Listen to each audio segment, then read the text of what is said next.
Amy, first I'd like to thank you for the lunch. It hurt my stomach. A heart-healthy diet like that hurts my stomach. I ate 3 desserts, to be honest with you. So, yeah. But I'd like to talk to you about our passion. And about 15 years ago, a group of people brought a young physician up, Mark Pinard from Haiti.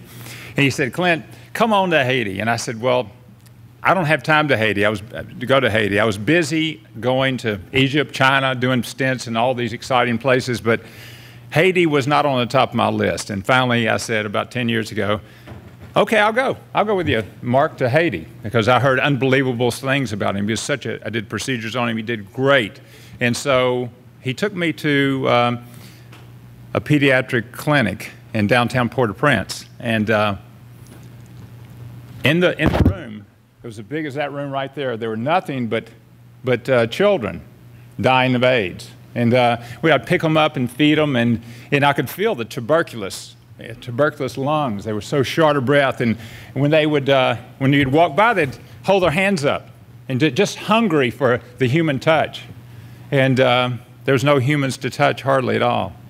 And as I was walking out the door, I said, "Mark," in these little metal cages, I said, "Mark, there's 2 little children right here. And let's do this. Let's move the child over to the other one. There's an empty bed." He said, "No, I don't allow a child to die alone." And after that, it broke my heart. And what do you do?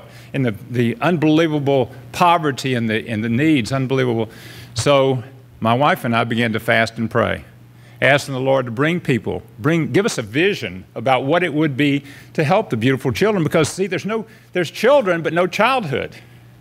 And what should a young child know of death? What should a young child know of death? So we began to fast and pray, and the amazing thing began to happen. Tennesseans, a bunch of redneck Tennesseans, I'd walk down the street. "Oh, let me go do this. Let me give this." And Chris, there's 2 of my heroes, Greg Roberts and Chris Keelan. I won't ask them to stand because I don't. And we began to, first of all, we just would go and do medical clinics. A month a year we'd do medical clinics. The beauty of medical clinics there is there's no HIPAA, and there's no medical records. Anyway, so we started doing that, and then we began to see that was not our desire, our dream to bring physical and spiritual healing in the name of Jesus Christ was not just something we had in mind. We began to see people like Greg and Chris and all Tennesseans and some Kentuckians. They came together, and they had gifts and talents, architects, doctors, and this is the truest miracle I've ever seen. I've seen an attorney being used on the mission field. The rest, I won't discount the rest of what I said, but they would come and serve, and we would see these amazing things happen. A hospital being built in a goat field. I'm a self-respecting goat field. There's no way. There's no way that. So we built a hospital, a clinic, and it was an amazing thing to see so many people come together with their gifts and talents and other-centeredness. And what bound us all together is a broken heart. That's really what bound us together. After the earthquake, and this is one of the great moments in one sense. After the earthquake of 2010, we had 100 helicopter transfers into this goat field, this hospital we built. We fed 2,000 people a day, 2,000 children a day. We did 800 complex trauma surgeons in trauma cases in this place. It was amazing thing to see the people rally together. We didn't know where they came from. We had 6 Russian trauma surgeons show up. It was an amazing thing. It was a tremendous thing to see people do this.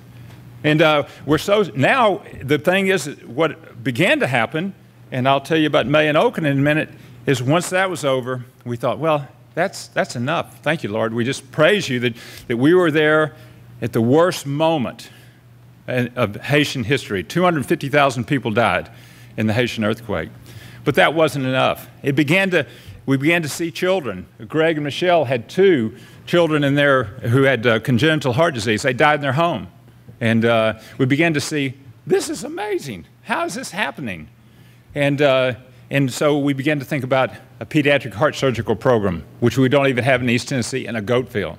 And the way the Lord had provided for this was just amazing. It was a tremendous thing to see people rally to that. And our partners, this is the craziest thing to do, is, we had, it says there's a vision of physical and spiritual healing, and that was shared by other Tennesseans. The people who doing our pediatric heart surgery down in Haiti are International Children's Heart Foundation. In fact, Bill Novick got the award in the Memphis Journal 2 or 3 weeks ago. And so we talked to, he had the same passion. And here's the amazing thing is, God can use anybody. Okay, so we're at a board meeting about a year and a half ago. And Bill had got some horrendous infection of his leg, and he had one of those one-legged wheelchair things. I don't even know how to describe the thing is. Had a terrible infection. And so we were sitting there at the board meeting trying to figure out, there are just a few of us there, and Bill says, the memo, I just got the Minister of Health from Iraq just called me. He says he wants us to start a pediatric heart surgical program in Iraq. Okay? And so he says, he looks over at the other pediatric heart surgeon on our board, and I look over at Christian Gilbert. I look at him, and, he's prematurely gray, blue eyes, very handsome, but his head's real lumpy. Because 5 years ago, he had glioblastoma multiforme, and he feels like the Lord had saved him for this work. These two people are doing it free worldwide. And so Bill looks at him, and he says, Bill Novick, who's gimping around like that, looks at Christian Gilbert and says, I was looking at Christian and say, and Bill says, Christian, you in? He said, yeah, I'm in there. Yeah, we'll go to Iraq and do pediatric heart surgery. And then he looks at me and says, Clint, I want to talk to you about this, but first, could you help me go to the bathroom, because I can't get this thing on. Cause I got to pee, I can't get in the bathroom. I say, okay. Now wait a minute, Bill. I don't say it. I say, Bill, I think you can't even go to the bathroom, much less go to Iraq. And but he asked me after we got back, he says, what do you think? I said, I think about, what he's doing for us in Haiti and Dominican. I say, I'm in too. And so while we're using bombs and guns and things like that in Iraq and Afghanistan, your fellow Tennesseans, one has a cured brain tumor. And I said, when I looked at him, I said, boy, he needs his brain examined. I said, but I just remembered he already had a negative MRI recently, so he really had his brain damage. They're over there right now. Right now, we had 323 cases in Iraq, physical and spiritual healing. And Bill says, Dr. Novick just a little bit ago says, I had the greatest thing happen to me. A lady walked up to me. She's got a burqa on, and she's got a burqa on her, and she says, before you operated on my little baby girl, my husband and I couldn't even smile. Since you operated on him, we can't stop smiling. We think about what's going on now. This is our ambassador to Libya was killed. I mean, we think about our Tennesseans who are over there right now doing pediatric heart surgery on the poor of the world. I mean, that's a miracle. Let me talk to you about, they always recognize wives, and so my wife for 39 years, unless you're poor or sick, you don't know her. And I would recognize her more, but I'm a little afraid. Last year, we've been married 39 years, and so last year I said, Kissy, I'm madly in love with you. Would you marry me again? And she says, honestly, she looks at me and says, don't push your luck. I mean, I'm going to tell you just about Oaken in May, and then I'll leave it with you. Oaken, when I first met Oaken, he was in a hospice orphanage in just north of Port-au-Prince. His oxygen saturation was 32%. his teeth were black. His hair was full of fungus, and he couldn't play with his other children. And through a variety of things, Christian Gilbert, the lumpy-headed, he's a good-looking guy now, but lumpy-headed Christian Gilbert operated on Oaken. He's had 2 heart surgeries now, and he is now the Haitian sensation on the swim league. He's the most feared 9-year-old backstroke swimmer, and he couldn't even walk before. He could barely walk. Oxygen saturation 32%. Now, in this fall, he is on the Eagles track team as their miler. But that's a beautiful thing. Yeah.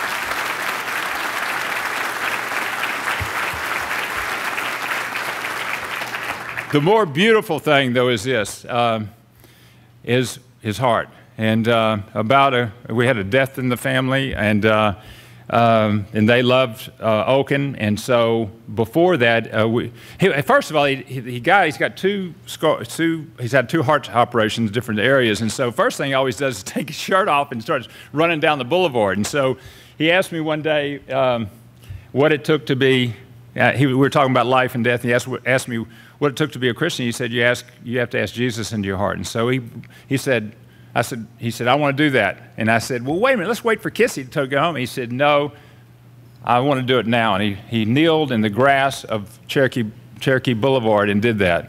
About a month later, that was a great thing. But here's what the most beautiful thing is, and something we should all learn from. He says, he holds up his hands like this, as if there's a Bible in his hands. He says, you know, when I go back to Haiti, those mean people that did those bad things to me, you know what I'm going to do? I'm thinking, oh my gosh, what's this going to be? I'm going to tell them that God loves them. I'm going to tell them that God loves them. You know, how does that happen? Yeah, think about the forgiveness involved in that. What layers of forgiveness has to be. Oaken has had 2 heart surgery. I said that. She was 14 when I first met her, and she's had heart surgery as well. She was born with 3 chambers of her heart, and I met her in downtown Port-au-Prince, and she was very sick, and we brought her up and did heart surgery on her, and then after the earthquake, picture this. Nobody in her family speaks English. After the earthquake, she comes up.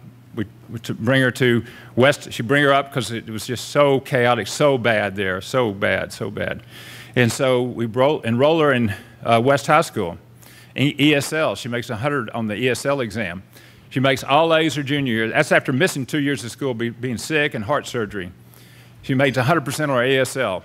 She then, senior year, at West High School, she wins a physics award, American History Award, English Award. She delivers her baccalaureate in her 3rd language, not her 1st language or her 2nd language, her 3rd language. She's fluent in 4 languages.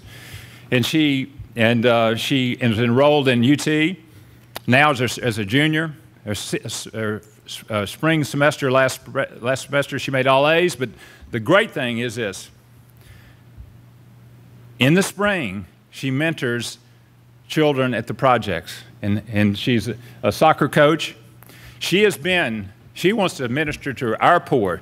She's been to the Bowery in New York City twice to minister to the poor and of that. And so those are the heroes. What do we learn from that? We learn from Oaken, God's love, forgiveness. Isn't there somebody that we should be forgiving? Unleashing the power of forgiveness. It's wonderful. There's somebody in your life you know that you either should ask forgiveness from or give forgiveness to. It's a powerful, powerful thing. The other thing is love. And if you don't have love in your heart, if you don't love that person, you can say, you know, God loves you, and point him towards that. But those are the things.